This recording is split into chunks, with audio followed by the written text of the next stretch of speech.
Chapter 3, verse 5. You probably preach from up here, but if it's all right, I'm going to kind of stand and walk around a little bit. Very good, very good.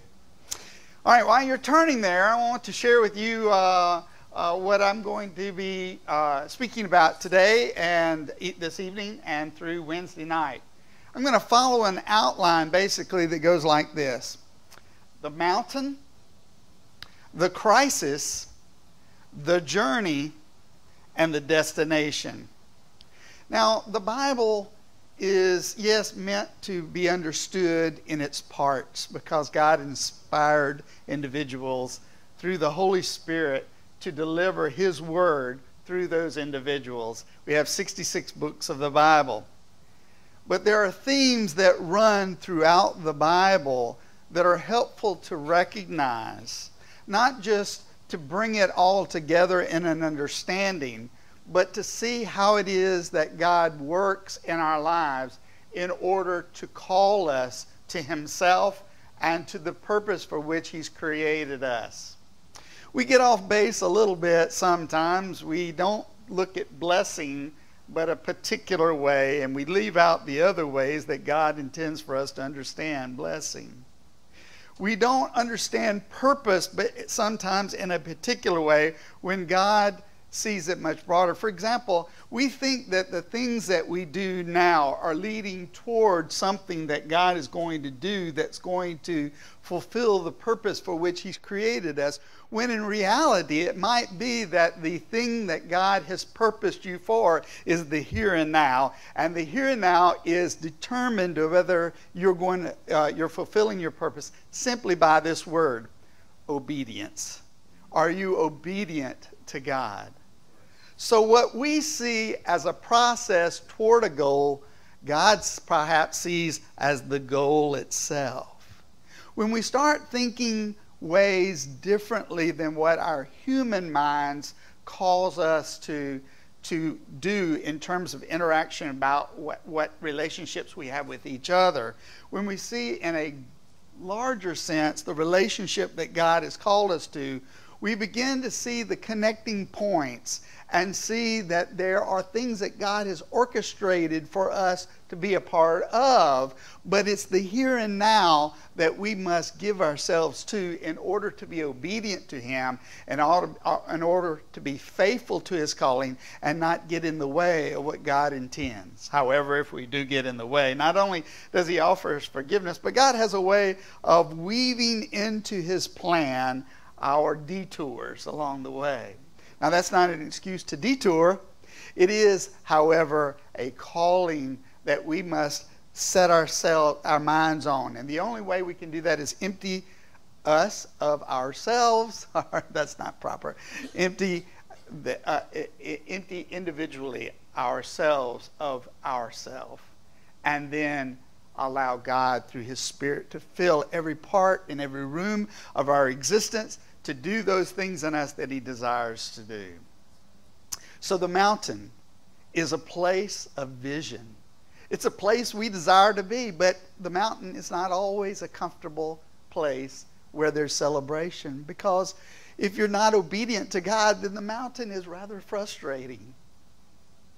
Then there's the valley, the crisis, if you will. It's the place when you've come down the mountain at the crossroads, if you will, of what decision you will make about what God has given you the vision for. And that vision He's called you to, is it something that you are on your own to work out? Or is God desiring to mold you into the vision He's given you? Instead of you making the vision a reality, He might want to mold you into that. So at that crisis point in our life, which doesn't have to be bad, we usually associate the term crisis as something very negative, but in reality, it can be something very positive because it is the point of joy and decision of embracing fully what God has called you to do and to be. And then there's the journey. The journey can be for us a wilderness wandering, or it could be a more direct path, a straight and narrow, if you will. You know, it's interesting to note that the people of Israel took 40 years to make an 11-day journey. God promised that he would give the land of Canaan. And from a point where they were in that wilderness wandering, it was only 11 miles to get to the place that God had promised. But yet it took them 40 years to make it. And then there's the destination. Ultimately, that's heaven.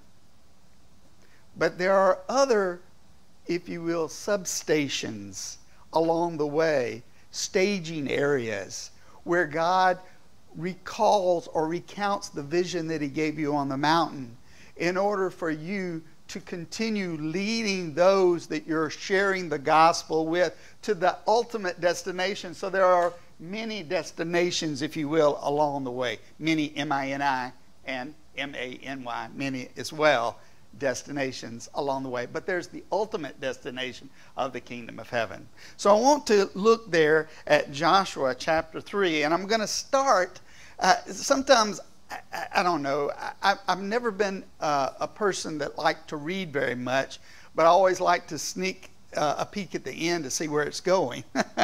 And so we're going to start at the destination that the people, it's kind of an unusual place to start if you think about it, because you need to know about the mountain, you need to know about the crisis, and you need to know about the journey. But let's start at the destination today. And what I'll do tonight, beginning tonight, well, I'll move into the book of Mark, and I'll stay in the book of Mark for the next 4 nights, inclusive of tonight, and speak about this mountain, this crisis, this journey, and this destination that God is calling us to. Okay, Joshua chapter 3, verse 5. Right before they were to enter the land of promise, Joshua told the people, "Consecrate yourself, for tomorrow the Lord will do amazing things among you." Joshua said to the priests in verse 6, "Take up the ark of the covenant and pass on ahead of the people." So they took it up and went ahead. Now I'm going to work through 17 verses here, but along the way I'm going to stop and share a few things with you. One is that God told Joshua to have the people consecrate themselves. That word consecrate means set yourself apart. And in terms of what we do in consecrating ourselves to God is set ourselves apart to God, that God might use us. Because if we don't set ourselves apart for God, then we're working against God, because our ways are not God's ways. And our resistance to obedience is sometimes, well, many times, working against the thing that God desires and has called us to. So consecrate yourself, because God is saying, I'm about to do something fantastic, something significant, something wonderful, more wonderful than you perceive that it will be. I'm about to do that among you as I lead you into this land of promise. But before we go, consecrate yourself. It's interesting to note that another place that this took place was in Exodus, when Moses had been given the 10 commandments. And before revealing those commandments to the people, he said, consecrate the people. Because when God speaks, when God is among us, he wants our undivided attention. He doesn't want our thoughts wandering. He doesn't want us working our plan in opposition to his plan. He wants us to be completely available and completely given to him. So consecrate yourself. But he said the Ark of the Covenant. The Ark of the Covenant is, you know, we look at Indiana Jones and the Raiders of the Lost Ark and determine what it is we think and feel about that. It does have some truthful elements about the movie, for sure. But it's helpful to understand that there was a cherubim at the end of both ends of the ark. And both had their wings spread. And those wings that spread out over the ark were the mercy seat. And the ark itself was the footstool. And so God sat upon the mercy seat in his presence, recognized his presence by this particular object of the ark. And the ark is just a container, if you will. In that container was the tablets of stone on which the finger of God had written the 10 Commandments.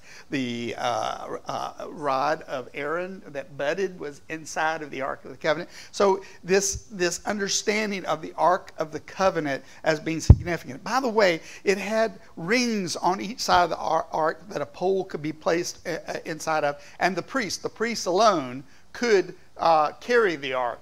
And the Ark was placed in the Holy of Holies. The tent of meeting was a place where God dwelled, or that the significance of his presence was borne out in a very tangible way for the people to see. And there in the tent of meeting was an innermost place. We know from Jesus' death and resurrection that when Jesus died, the veil of the Holy of Holies was rent in two, and direct access was given for us all, whereas the priest, the high priest in particular only, was allowed to go inside the most holy of holies once a year to plead the cause of the people, to find forgiveness for the community of Israel, for God's people.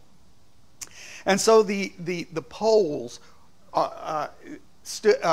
touched, if you will, the curtain at the edge that where the Holy of Holies. So you have this image of the Ark of the Covenant, and it was this that was going before Israel, the very presence of God going before Israel to go across into the land of promise, which God had promised.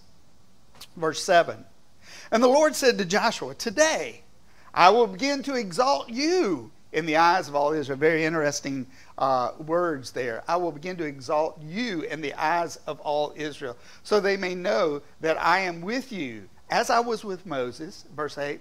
Tell the priests who carry the Ark of the Covenant, when you reach the edge of the Jordan's waters, go and stand in the river. Okay. Now, so it's interesting that here it is that Joshua is going to be exalted among the people. You know, of all things, God should be the one and only one exalted at this point. But God sees it necessary to exalt Joshua in the minds of the people. Why? Because Moses, his predecessor, had been the leader of God's people, who had a connection with God and shared with the people God's direction, though there were those complaints that came from the people and then through the people, through Moses to God. And well, Moses had not been on board completely from the very beginning. Remember on the mountain, he had excuses as to why it was that he should not be the one that goes to Pharaoh and delivers the Lord's message. Let's find somebody else. The church is notorious about that. The church will say,